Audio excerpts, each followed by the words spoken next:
Hi, good morning, and welcome back to the Kristin Omdahl Show. This is episode 1037, and we are live in Southwest Florida at the beach. If you are joining me live, please say hello. Let me know if you're crafting today. Let me know what you've been up to. I took a couple days off. I had some things to take care of. Specifically, I needed to get some answers about Bjorn before I could talk to you guys again. I was a little too upset to talk about it. Hi Lisa and Joe, Steffi, Judy, Christine, Lily, Lisa, Karen, and it's going to end with good news, so don't worry about Bjorn. He's fine. Hi Lori and Judy, but that's what I needed to know before I could talk about him. I was that stressed. Hi Judy, Donna, Kimberly, Carrie, Lisa, Grace, good morning everybody. Happy Tuesday and welcome back to the Kristin Omdahl Show. Thank you for your couple days off from the show. I took off Friday and Monday. Turns out that Bjorn has not been feeling well, and the vet gave me an appointment 10 days out from when I called to get him in. And the longer the time went, and those of you that, some of you will know what I'm talking about, the longer it went, the more I researched and the more I thought he was dying and was just so scared and worried, and turns out he's okay. So before anybody panics, just wanted you to know he's okay. And I just couldn't bring myself to even say his name on camera after how hard it was to go through Becker passing and sharing with everybody, and letting go of my business, letting go of my home, all of this all at the same time. Having Bjorn sick was kind of my tipping point, and I was just having a really hard time struggling with not knowing and having to wait so long for his appointment. So it turns out somehow he hit his mouth somewhere and knocked his long canine tooth loose, and it fell out. I was worried he was dying of cancer or a tumor or something, and turns out he just knocked his tooth out, and the vet gave him a clean bill of health and even counseled me a little bit on how to get him ready for the RV, since he hasn't been doing well with it at all. And while I thought he was sick, I wasn't even trying to get him back on the RV. Like, I was afraid that it was just too much for him, and if he was dying, what was the point in stressing him out? So can you see how that was extremely upsetting and stressful? Anyway, so today we'll go back to getting Bjorn acclimated to the RV now that he has a clean bill of health from the doctor. Unfortunately, he did lose a canine tooth. It's gone, but he eats just fine. He's eating his dry food, he's eating his wet food, he purrs, he talks to me, he's doing all his normal stuff again now. The doctor, or the vet, told me that I need to keep my stress in check around him, and that need to just start getting him out there and getting his stuff out there. So yes, thank God it wasn't anything bad, but it was a long 10 days of crying and worrying about him while packing and purging and all of it. So what's today's date? I guess we're under. No, he doesn't need to catch wild mice to eat, thank goodness. So he'll be fine with only with missing one of his teeth. It's the 5th. Okay, so we're under 3 weeks from move out date. So yeah, I don't know how many days it is till I have to be out, but I'm guessing it's under 3 weeks now. I believe it's 3 weeks from yesterday that I have to meet with my landlord and show him that the house is completely empty and completely clean. And it is nowhere near there right now, but I'm just doing the best I can and working one day at a time, and while working and dismantling everything at the same time, but getting there. Even though it doesn't feel like it, you can't possibly work this hard and not be making progress. So that's what I keep telling myself. Hi Nancy, So happy Tuesday, everybody. Hopefully everybody had a nice weekend. If you've been crafting, let me know. If you have questions for me, let me know. We are back to Wiggins Pass this morning. Wiggins Pass, spring break must be over around here. I'm sorry your puppies are sick, Lori. Hopefully you get that handled right away. I know it's very stressful when you don't know what's wrong. Hi, Dee. Good morning.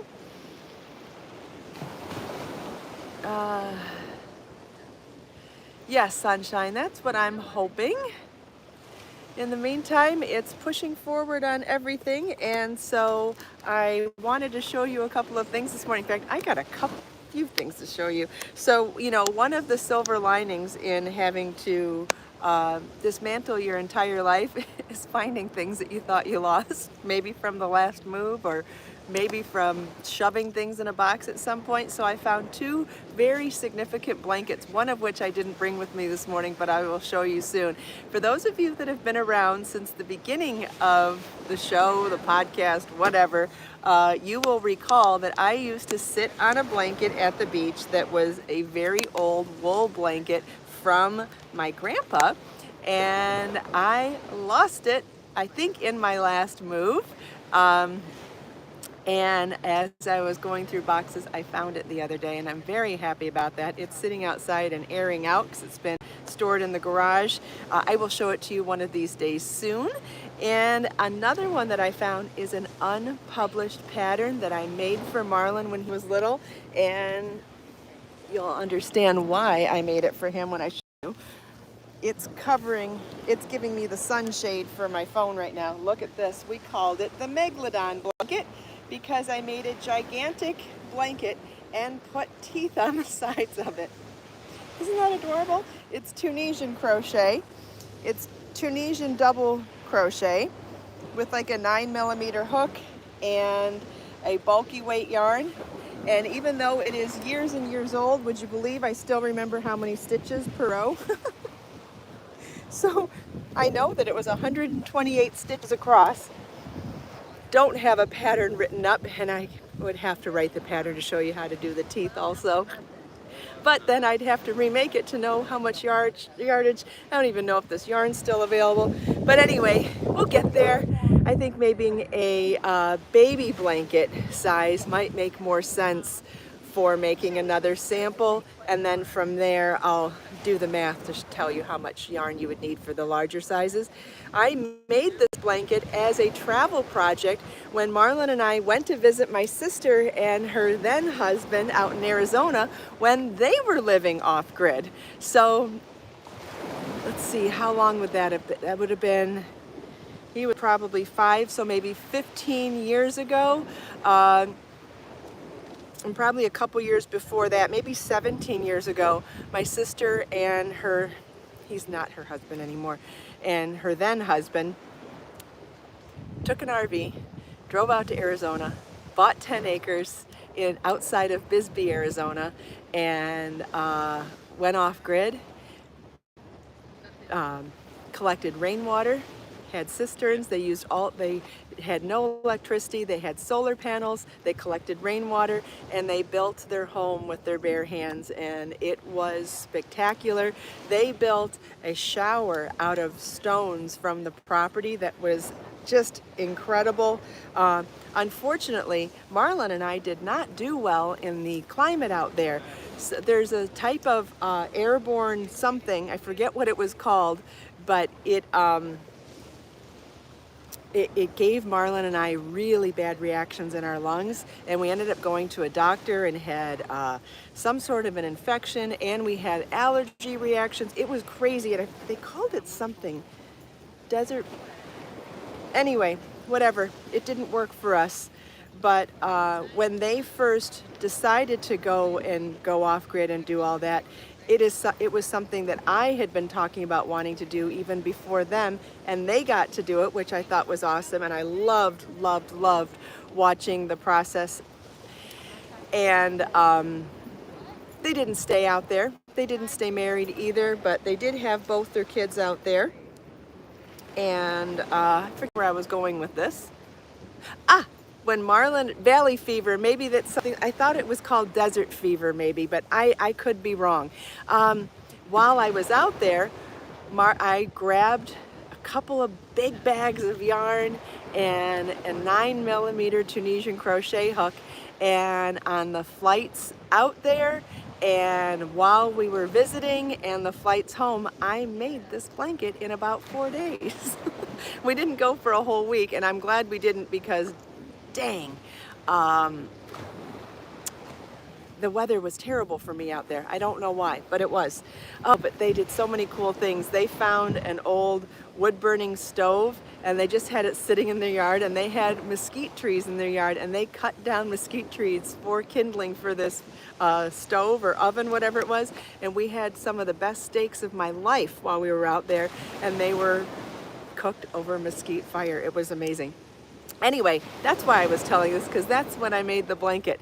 And the blanket has stood up well. Marlon loved it when he was little, and in one of our moves I packed it up, and just this week I found it again, so I brought it back out. So I'm happy to share that with all of you. And like I said, we'll get to a pattern eventually, probably not in the near future, but sometime in the future. And yeah, we called it the Megalodon blanket. I did do another blanket that I think I called the Shark Hunter blanket in seamless crochet, and it was a different style of crochet. It was done in some join as you go motifs.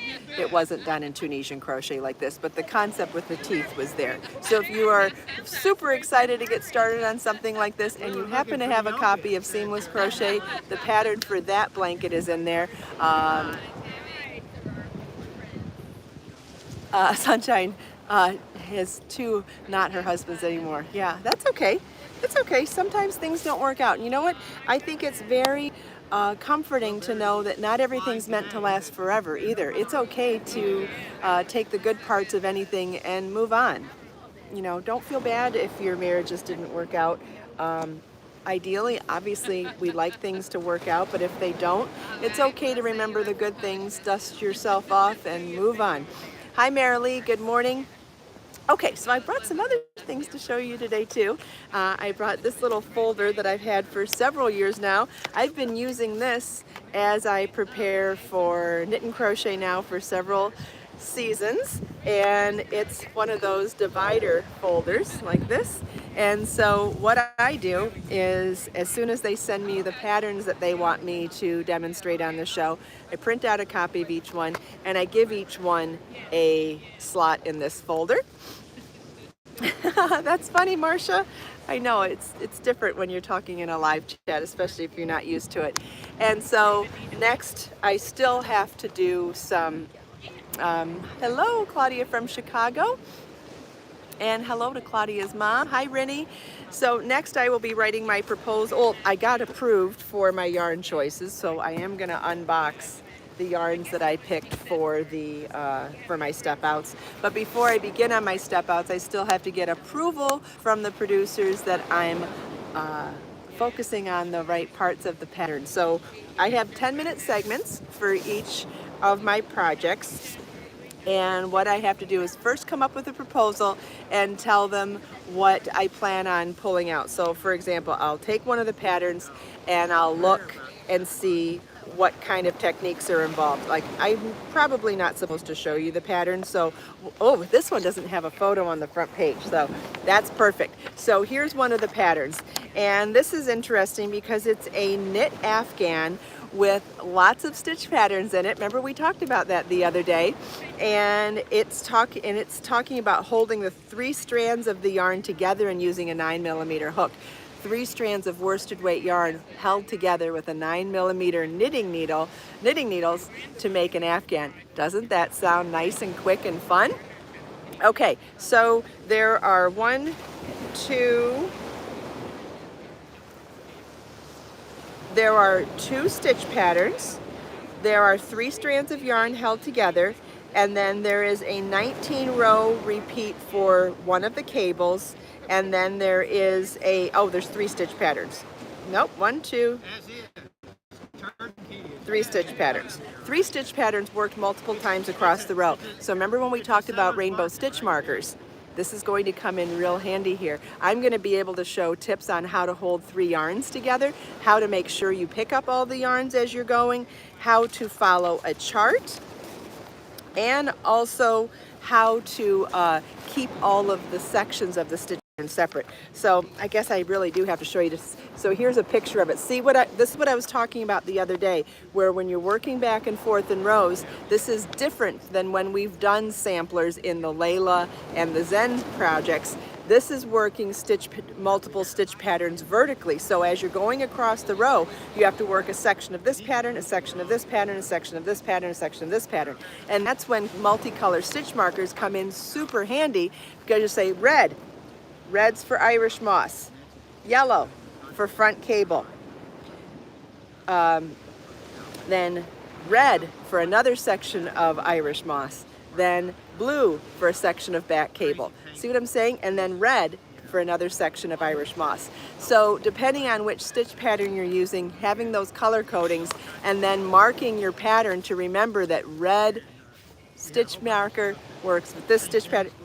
I'm telling you, these are tips that will make any type of a project like that so much more pleasant to work and reduce the number of mistakes that you could possibly make. So I love it when they give me stitch patterns like this, or when they give me patterns like this to talk about on TV, because I think it's an opportunity to talk about so many different kinds of tips. And then on top of that, if there's time, show how to do a cable and show how to do any of the other things, and show how to hold 3 strands of yarn together. So when I write my proposal, those are the things that I will mention for all of the patterns. I'll write it all up as a proposal, then they'll take a look at it and they'll come back to me and say, we like this, or we don't like that, or this looks great, or it's all fine. And once I get the go-ahead, then I can pull out my yarns. And those of you that have been following me on Knit and Crochet Now for a while will know that I use the same yarns every season, and that is from Lion brand. Oh, by the way, I forgot to mention, I did find out about a promotion that I can share with you for Knit and Crochet Now, and there is a 14-day trial. So Judy has shared a link already in the live chat, and if you don't get a chance to look at it right now, it will also be in the show notes in the video description when the show is over. So let's say Knit and Crochet Now is not in your area. Let's say, or it's not on at a good time for you or whatever. You can have a 14-day free trial access with the link that Judy just sent you. It'll send you to the home page of Knit and Crochet Now, where you can click on the 14-day trial. So if you would like to have access to the show digitally, you can try it for 14 days. So that's pretty cool. Also, Judy's sharing a link to Lion brand to let you know which yarn that I'm using, and the yarn that I use exclusively on the show is my choice. Obviously, I am allowed to choose which yarn. I use Vanna's Choice by Lion brand for a couple of reasons. Number one, I love Vanna White. I have loved her for a very long time. I also, is it available in Europe? Well, this would be the reason that it's available to everybody, because it's digital. So if you don't live somewhere where you can get the show, yes, doing it all online makes it much easier for people all over the world. That is true. Okay, so Vanna White, let's see, she's been on TV since I think as far back as I can remember. I also read her autobiography many years ago. And I've just been a fan of hers for a long time. Found out she knits and crochets. Found out that she donates money with her yarn. In fact, right here on the label, it says over $2 million have been donated to St. Jude's Children's Hospital through her yarns. And I think that's just fantastic. Obviously, she makes plenty of money in her other ventures, and she chooses to donate the proceeds of this yarn to St. Jude's Children's Hospital. What a wonderful charity, what a wonderful endeavor, and if I didn't love her already, I can only love her more because of it. And if you want to see how much I love Vanna White, I got the opportunity, the amazing opportunity, to interview her last year, 2 years ago maybe, a couple years ago on my show, and you can find that here on my YouTube channel. Just search Vanna White and you can find the interview. Yes, her yarn has beautiful colors too, and I will show you which colors I picked. So, for TV, the colors of yarn are also very important. There are specific colors that we completely stay away from. Trying to read and talk. There are certain colors we stay away from completely on camera. That would be black, white, red, neon colors, anything that will really grab the light will blow out the texture of the stitches. So like whether I'm using white, black, or red, what happens on the lights is that it blows it out so much that you can't even see one strand from the next. It ends up just being a blob of color. Well, that doesn't help anybody. So we try to stick to jewel tones and yarns that have a little bit of heathering in them, things that have that have a nice texture. Thank you. Thanks, Diane. So then from there, and this yarn comes in lots of colors also. Thank you, Judy. Judy found the Vanna White interview, so the link is here. But if you want to wait and still talk to me, you can watch it after the show. It'll be in the show notes as well.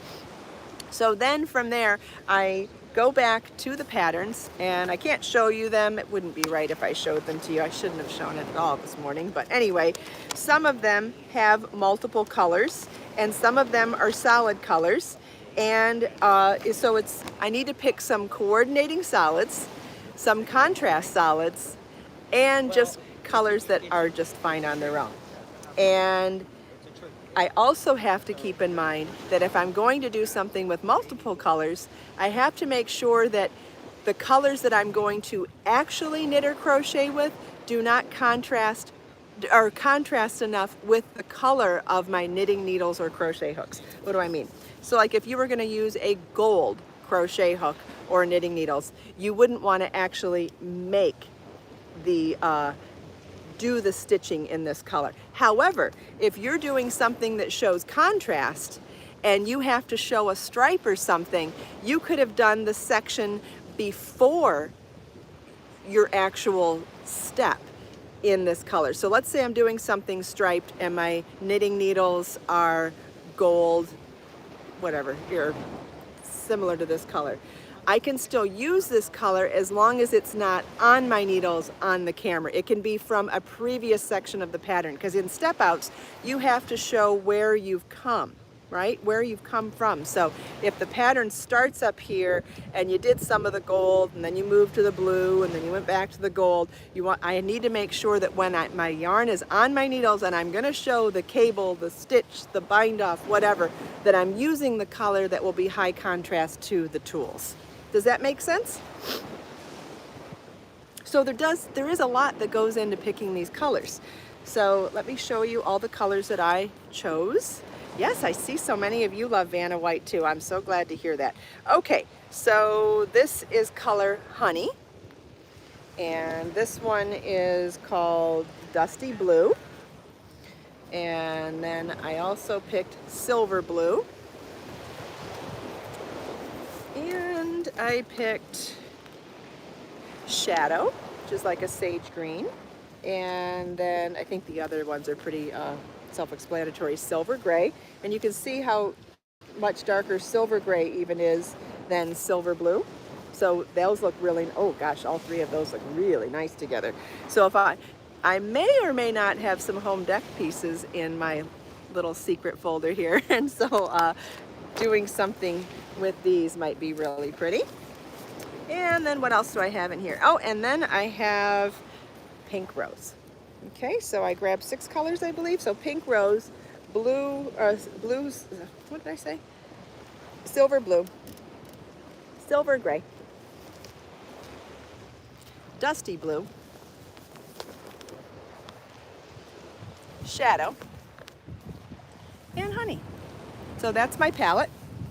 And like I said, I still have to figure, once I get approval for my step out plan, or for my proposal, then I will sit and plan out which colors are going to go with which projects, and which colors are going to work for the on the needle section versus which colors are going to show color work or some separate section of the project, so that you can highlight that different things are done, but also not have it on the needles for that.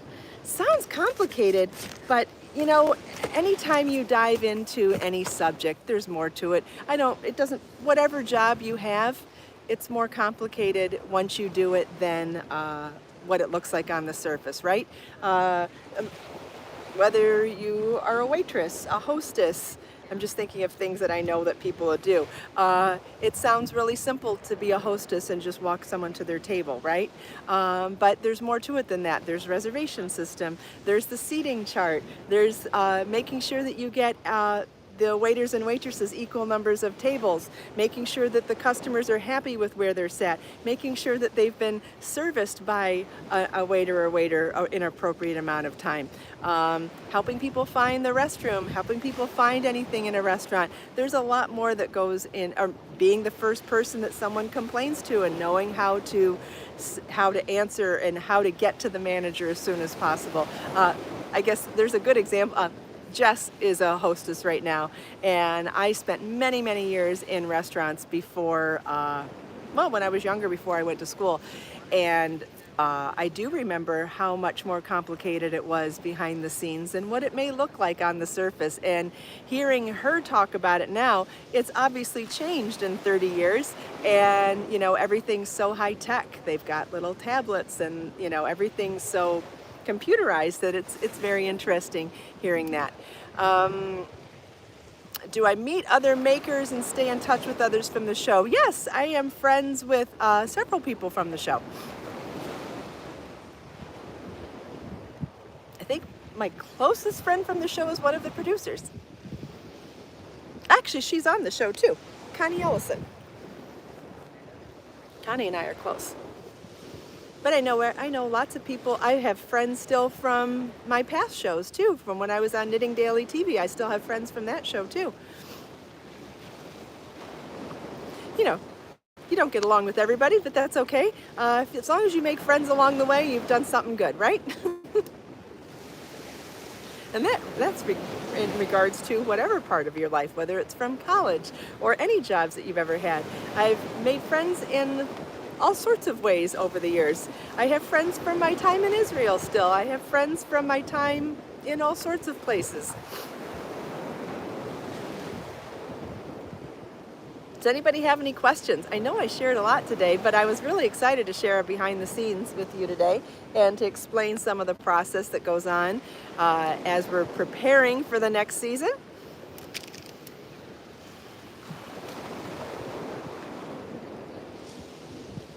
Hi, Prataksha. Pratika. I don't know if I said your name right. Pratika. Hi, Carrie from Washington State. Yes, the beach is much more quiet than it has been, Joe. In fact, let's go walk down to the water's edge. I was able to get into Wiggins Pass quite easily today. There we go. Like a little branch with seashells in the water. Last, but it's all right. The watercolor is beautiful today, and it started very foggy this morning, but it looks like it's cleared up. Oh man, would I love to sit here all day. Not gonna happen though. That's okay. Hey, if you got everything you wanted every time you wanted it, you'd have nothing to look forward to, right? That reminds me of things that I used to say to Marlon when he was little, but I say it to myself too. You can't have everything that you want every time you want it. You'd never have anything to look forward to. Thanks, Sandra. Oh man, is this pretty.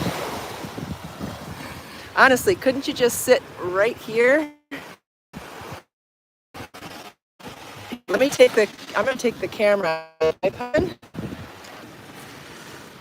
That's okay, Sandra, because you know, I'm sure no one understands everything that goes into what you do too, and that's why I like sharing the behind the scenes, because I think it is fun to see how much goes into something. And now I'm only telling you from my perspective. Imagine how much the producers have to think about. The producers of the show have way more on their plate than I do regarding the show.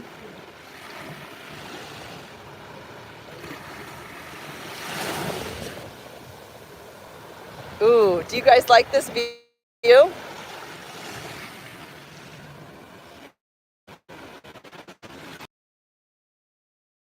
Water rushing in.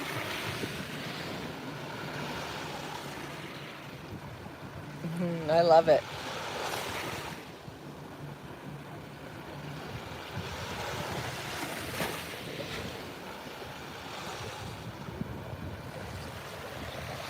I saw someone say that they don't like acrylic yarn. That's okay. You know, not every yarn's for every person. That's all right. I have to say that that Megalodon blanket that I brought with me today, I want to look at that again real quick. I know that this was a bulky weight yarn. It was 50% alpaca and 50% acrylic, and I think that it actually matted and felted really beautifully. I washed it, not sure what would happen to it, and it partially felted it because of the alpaca, but it didn't felt fully because someone was saying acrylic yarn is great for charity work.